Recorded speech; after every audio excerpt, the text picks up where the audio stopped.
여러분 안녕하세요. 이경직 교수입니다. 훈민복음, 세상을 깨우는 말씀을 통해 참된 믿음과 세상을 이길 수 있는 지혜를 더해가는 시간이 되시길 소망합니다. 오늘도 귀한 세 분 함께 자리해 주셨습니다. 모두 반갑습니다. 안녕하세요. 안녕하세요. 반갑습니다.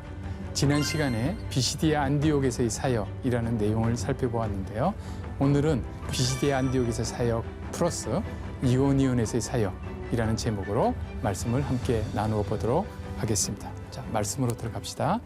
장희원 아나운서께서 읽어주세요. 네, 그들이 나갈새 사람들이 청하되 다음 안식일에도 이 말씀을 하라 하더라.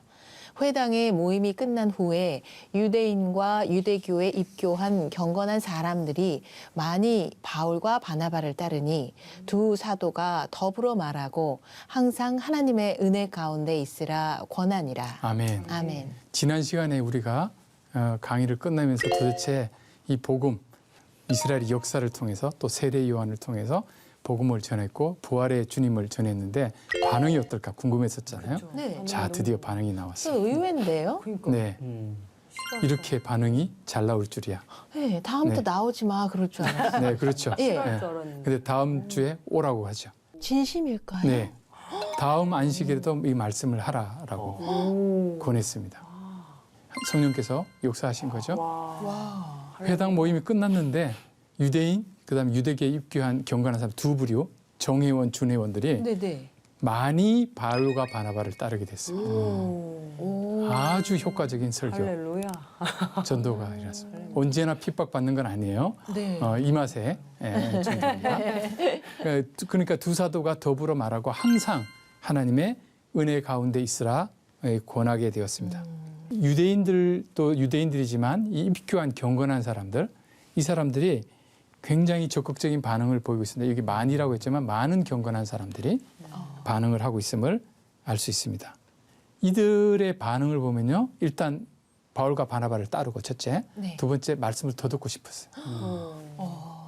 그런데 43절에 보니까 뭐라고 권면했냐면 항상 하나님의 은혜 가운데 있으라 이렇게 권했어요. 네. 여기서 중요한 게 항상입니다. 항상. 항상 중요해요. 항상. 그 말은 뭘까요? 조금씩 때때로 은혜 가운데 있는 사람도 있겠죠. 네. 이 사람들의 반응, 장희원 아나운서께서 놀라신 것처럼 폭발적이었어요. 네. 은혜를 받는 것도 중요하지만 네. 복음을 받는 것도 중요하지만 은혜 가운데 머무는 것이 더 중요해요. 맞아요. 그렇죠. 네. 성을 쌓는 것은 쉽지만 지키는 건 어렵고요. 뭔가 사역을 일으키는 것도 중요하지만 사역을 잘 유지하는 것 더 어려워요. 네. 한순간에 사역이 무너질 수도 있어요. 맞아요. 그래서 뭐든지 쌓는 것은 또 어렵지만 이것보다 더 어려운 게 유지하고 잘 지키고 하는 거예요. 하나님의 은혜를 너무 뜨겁게 받았어요. 중요한 건 뭐라고요? 항상 하나님의 은혜 가운데 있으라 하는 것입니다. 그 다음 안식일에는 온 시민이 거의 다 하나님의 말씀을 듣고자 하여 모이니 유대인들이 그 무리를 보고 시기가 가득하여 바울이 말한 것을 반박하고 비방하거늘. 네. 아멘. 그 다음 안식일에 드디어 초청을 받아서 말씀을 전하러 갔더니 놀라운 일이 발생했어요. 유대인의 회당에는 유대인들만 와야 되는데 준회원들만 왔는데 회원도 아닌 사람들이 몰려드는 거예요. 온 시민이 거의 다 바울의 설교를 들은 사람들은 유대인 회당에 있던 사람들인데 그렇죠. 네. 그 소식이 도시 전체에 퍼진 거예요. 그 도시 전체 사람들이 다 몰려왔어요. 완전 술렁술렁 거렸군요. 그렇죠? 그럼 이 사람들이 다 왜 왔을까요? 궁금해서 들어보려고. 네. 맞아요. 요즘은 뭐 컴퓨터, 인터넷이 발달돼 가지고요. 앉아서도 세계 곳곳에 돌아가는 거를 동영상으로 다 들여다봅니다. 이 시대에는 정보가 메마른 시대였어요. 그러니까 딴 동네에서 누가 왔다 그러면 다 몰려들어서 듣는. 새로운 사람들이 와서 회당에서 무슨 이야기를 했다고 그러니까 다 몰려들었습니다. 사도행전 17장에 보면 아테네에서도 마찬가지로 그 바울이 복음을 전하러 갔을 때 그 사람들이 새로운 것이 뭐가 있는가 싶어가지고 들으러 왔었습니다. 새로운 것에 대한 갈증, 정보에 대한 갈증이 굉장히 넘쳐났습니다. 그리고 회당에서 이 설교를 듣고 믿게 된 사람들이 많은 사람들이 네. 야 강의 너무 좋더라. 그죠? 이렇게 되는 거죠. 우리도 그렇게 한번 할까요? 후민보험 강의 너무 좋더라. 이러면 이제 들은 시청자가 옆에 분들한테 이야기해가지고 입소문. 그 다음 주에는 뭐 우리 대한민국 국민들 거의 다가 앉아서 후민복음을 시청하는 날이 오기를 바랍니다. 근데 45절에 유대인들이 그 무리를 보고 시기가 가득했어요. 왜 그랬을까요?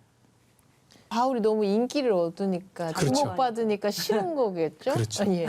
그렇죠. 처음에 회당에서 전할 때는 유대인들이 열심히 잘 들었어요. 네. 그리고 그 자체에 대해서 하면서 다음 주에 와서 꼭 해달라. 이랬는데 자기들이 예상 못하게 온 시민이 다 왔는데 자기들이 유대 회당을 그동안 열고서 그 안에서 했는데 이렇게 온 시민이 다 온 적이 없거든요. 네. 자기보다 더 잘 가르치는 사람을 보면 우리는 감사합니까? 시기합니까? 시기하죠. 시기할 때가 있죠. 그럴 수 시기할 있죠. 때가 있죠. 우리 교회는 별로 부흥하고 있지 않는데 어떤 사역자가 와서 옆에 교회가 너무 부흥하고 있어요. 샘날 것 같아요. 네. 음. 이제 유대인들이 이해가 되시죠? 네. 이 시기가 가득합니다. 기뻐해야 되는데 나 중심적으로 생각하면 아무리 좋은 일이 일어나도 시기하고 비방하고 반박하게 됩니다. 마음을 열고 받아들일 수가 없습니다. 하나님 중심적으로. 그렇죠? 이미 바울과 바나바의 위치가 바뀐 데서 우리는 그 사실을 알 수 있었어요. 새로운 리더 바울을 인정했잖아요. 그러니까 이 사역이 계속 지속되고 바나바도 함께 있잖아요. 이런 바나바 같은 마음을과 유대인들의 이 회당 지도자들의 마음이 대조를 이루고 있다고 보면 되겠습니다. 바울과 바나바가 담대히 말하여 이르되 하나님의 말씀을 마땅히 먼저 너희에게 전할 것이로되 너희가 그것을 버리고 영생을 얻기에 합당하지 않은 자로 자처하기로 우리가 이방인에게로 향하노라. 아멘. 이 사람들이 그 굉장히 시기를 했던 또 하나의 이유가 있는데요. 네. 믿지 않는 이방인들. 그래도 자기는 회원들이고 정회원이고 준회원까지는 회당에 들어왔는데 회원으로 받아줄 수 없는 사람들까지 몰려 들어오니까 그리고 그들도 은혜를 받으려고 하니까 화가 난 거예요. 자기들은 정회원, 준회원, 비회원 이게 그대로 유지가 되어서 자기들이 항상 위에 있기를 바랬던 거예요. 특권을 누리길 바랬군요. 근데 복음은 모든 사람들에게 나가니까 네. 견딜 수가 없는 거예요. 그러니까 그들이 시기하고 괴로워했던 이유는 성경의 내용에서 어떤 변화보다는 자기가 불편하게 여기는 사람이 감히 자기와 동등한 위치에서 동료가 된다는 것을 받아들일 수가 없는 겁니다. 우리가 사역을 하거나 우리가 살다 보면 껄끄러운 사람들 있잖아요. 있죠. 근데 하나님이 그 사람을 더 들었으면 나하고 친한 사람을 들었을 때는 괜찮은데 네. 굉장히 껄끄럽고 마음에 안 든 사람을 하나님이 더 들었으면 저 사역은 실패해라. 실패해야 되는 이유 여러 가지 찾고 이런 일이 발생할 수 있겠죠. 네. 이렇게 해서는 안 됩니다. 어떤 사람들은 예수님을 거부하는데요. 왜냐하면 예수님이 싫어서가 아니라 예수님 때문에 나와 다른 사람의 관계가 바뀌는 것 때문에 이걸 원치 않아서 반대할 수가 있습니다. 우월감을 갖고 이방인에 대해서 적대감을 갖고 이런 것들을 계속 유지하고 싶은 기존의 자기 틀에 안전하게 머물고 싶은데 예수님이 와서 그걸 깨거든요. 네. 싫은 거예요. 선교 현장에 가서 복음을 전할 때 그 사람들이 예수님이 싫어서기보다 그것 때문에 자기 삶에 많은 것을 바꿔야 되고 그렇죠? 자기가 인정하지 않았던 사람을 인정하고 더 높여야 되고 이런 것들 때문에 화가 난다고 이해할 볼 수는 수가. 있을 것 같아요. 그렇죠. 네. 그러니까 이게 다 우리의 모습들이에요. 네, 맞아요. 그러니까 이걸 잘 못하면 보면 복음도 안 듣고 저 나쁜 사람 이렇게 생각하는데 다 그쪽의 입장에서 생각하면 이해가 돼요. 그러나 그거 머물면 안 된다 하는 것입니다. 그래서 담대히 성령 충만의 특징 담대히 하나님의 말씀을 마땅히 너희에게 전한다. 근데 너희가 버리고 영생을 얻기에 합당하지 않은 자로 자처하고 있다. 자처한다. 이제 우리가 이방인한테 향한다. 이방인이 자기들과 같아진다고 생각해서 지금 못 견디고 있는데 네. 이제는 이방인보다 못하게 되잖아요. 네. 그럼 자존심 내려놓고 붙잡아야죠. 영생을 얻기에 합당한 자가 돼야 되죠. 그런데 고집을 피웁니다. 이방인보다 더 못한 자가 되는 것이죠. 자, 장혜원 아나운서께서 네. 읽어주세요. 주께서 이같이 우리에게 명하시되 내가 너를 이방의 빛으로 삼아 너로 땅끝까지 구원하게 하리라 하셨느니라 하니 이방인들이 듣고 기뻐하여 하나님의 말씀을 찬송하며 영생을 주시기로 작정된 자는 다 믿더라. 아멘. 아멘. 주님의 명령이에요. 그리고 명령은 반드시 순종해야 돼요. 내가 너를 이방의 빛으로 삼아 이렇게 말씀하셨어요. 그러면 누구를 이방의 빛으로 삼아요? 이스라엘을, 자격 없는 이스라엘을 선택하셔서, 그것은 선민의식이 굉장히 강했는데 선택하신 목적이 뭐죠? 이방의 빛. 그 빛을 이스라엘 안에만 머무는 것이 아니라 이방을 비추는 빛이 되어야 된다라고 해요. 그런데 이스라엘은 이방의 빛으로 오신 예수 그리스도를 거부하고 자기들이 예수님을 영접함으로 이방의 빛의 역할을 해야 되는데 이스라엘이 세워진 원래의 목적, 자기들이 그렇게 자랑하는 선민으로 삼아주신 목적을 잊어버린 거죠. 이스라엘 백성을 향해서 회당에서 이야기를 하는 거예요. 너희들의 존재 목적이 뭐냐? 이방의 빛이다. 근데 왜 존재 목적을 다하지 못하고 그렇다면 이스라엘이 더 이상 아니고 의미가 없는데 왜 이스라엘인 걸, 아브라함의 자손인 것을, 다윗의 후손인 것을 자랑만 하고 있느냐, 이렇게 되는 것입니다. 이걸 듣고 이방인들이 듣고 기뻐하기 시작했습니다. 하나님의 말씀을 찬송했습니다. 영생을 주기로 하나님께서 작정한 자는 다 믿었습니다. 작정이요, 영원 전에 이방인을 향한 하나님의 계획이 있었던 거죠. 사랑하시는 거죠. 선택하시겠다고 한 거죠. 이방인들은 듣고 기뻐하는데 지금 유대인들은 시기심, 분노 가득입니다. 얼마나 아이러니해요. 얼굴이 불독처럼 울고 있었을 네. 것 같아요. 화나서. 불만으로 예. 가득한 사람들이었습니다. 저 궁금한 게 있는데요.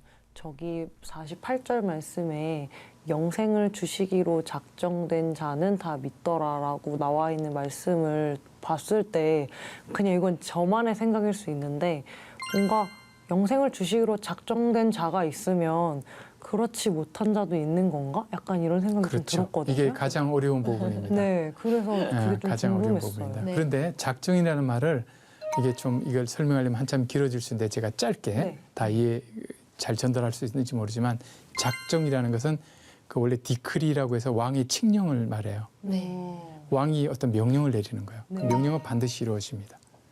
반드시 이루어집니다. 네, 네. 왕이, 특히 전능하신 왕일 때는.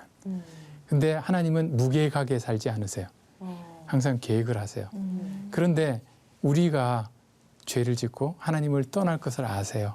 아, 그렇지만 우리를 건지시기로, 사랑을 베푸시기로 결심을 하시는 거예요.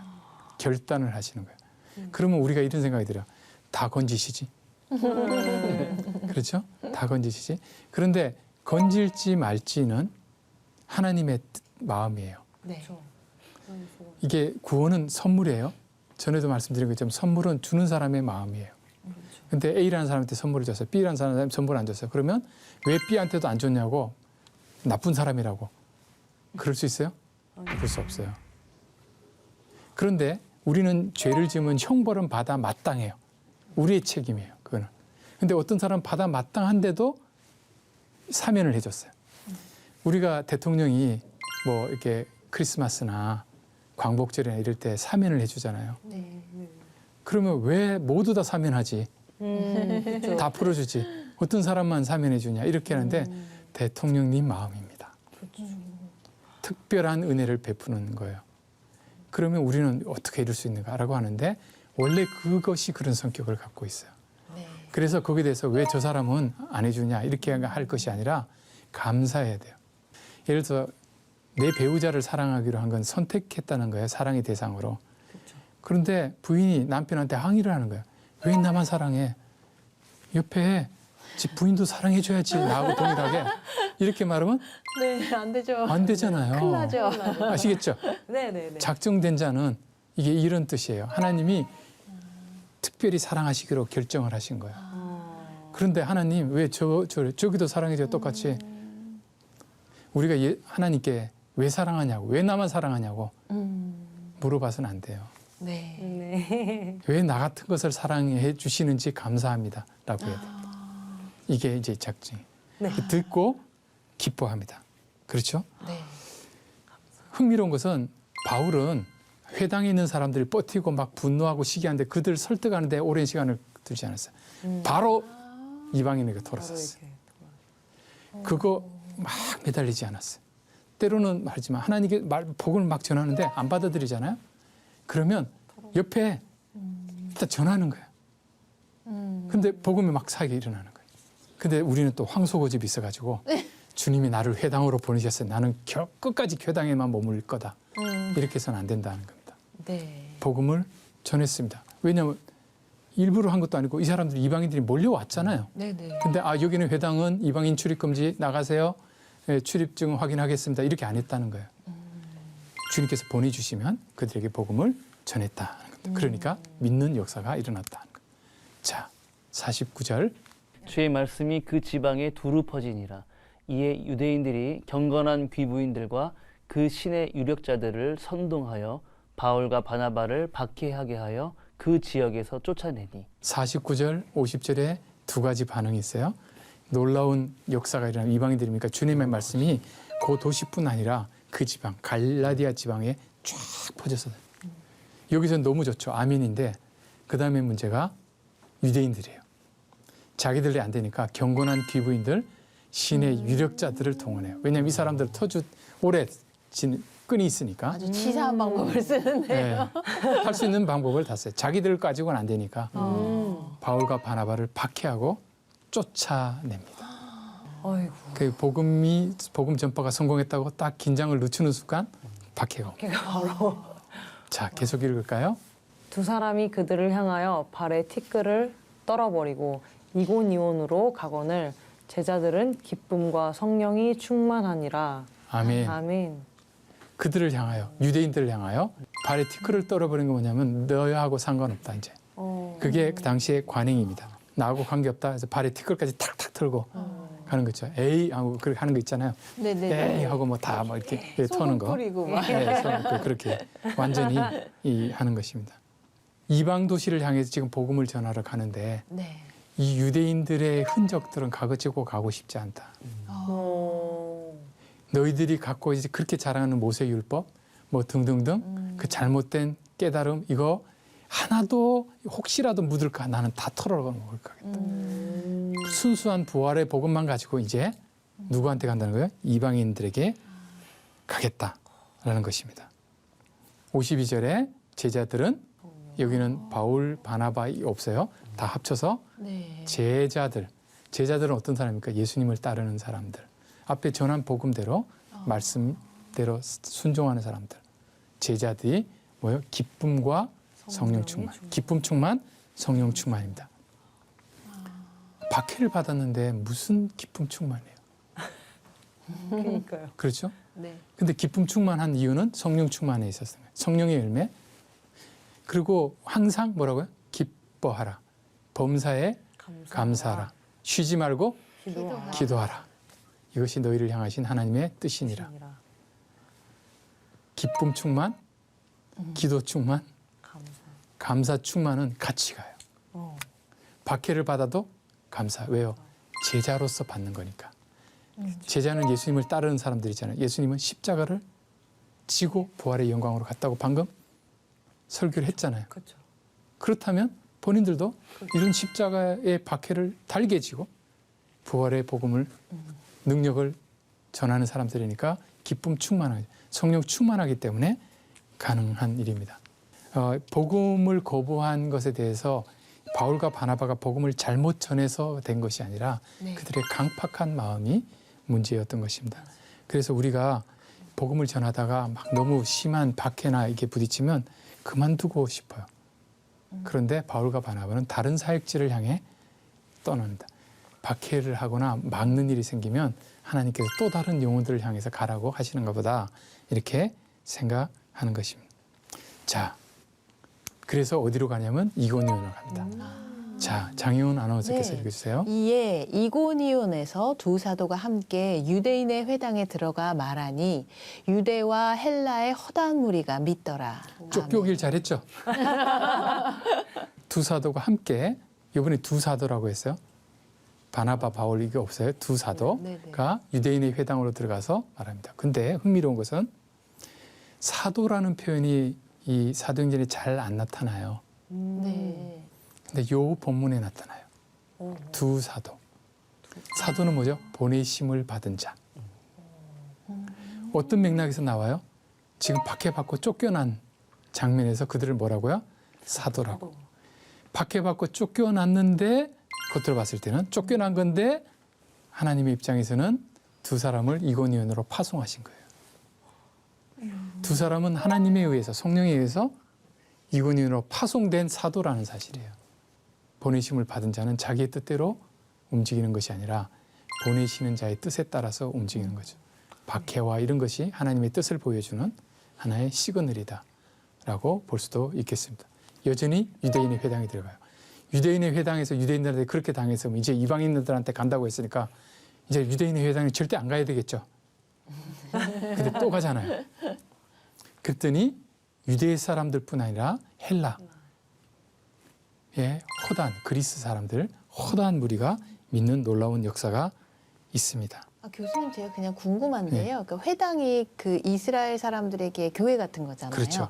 그게 얼마나 이렇게 많이 있었나요? 이렇게 마을마다 하나씩. 마을마다 있는 거죠. 보통 오늘날 10명이 모이면 적어도 랍비를 하나 둬야 된다고. 그럼 많았겠네요. 예, 랍비가 있어야지만 회당이 성립합니다. 예, 랍비의 그 권한이 본의안이 대단한 절대적인 거고 거겠네요. 집안의 모든 대소사를 가서 물어봐야 됩니다. 이게 맞는지 안 맞는지를 확인을 받아야 되는. 절대적인 건 우리는 담임 목사님한테 그렇게까지 안 하잖아요. 근데 이제 랍비는 그래서 그 공동체에 반드시 있어야 되고 회당은 반드시 있어야 돼. 그러니까 거기 가서 전하는데 유대인들만 믿은 것이 아니라 헬라인의 허다한 무리가 믿는 놀라운 역사가 일어났던 것입니다. 이게 중요해요. 헬라인도 유대인과 마찬가지로 그리스도 안에서 한 형제 자매로 동등한 자격을 얻는다 하는 것을 알 수 있습니다. 이 사도 바울은 보면요. 어떤 지역에 복음 전하러 가잖아요.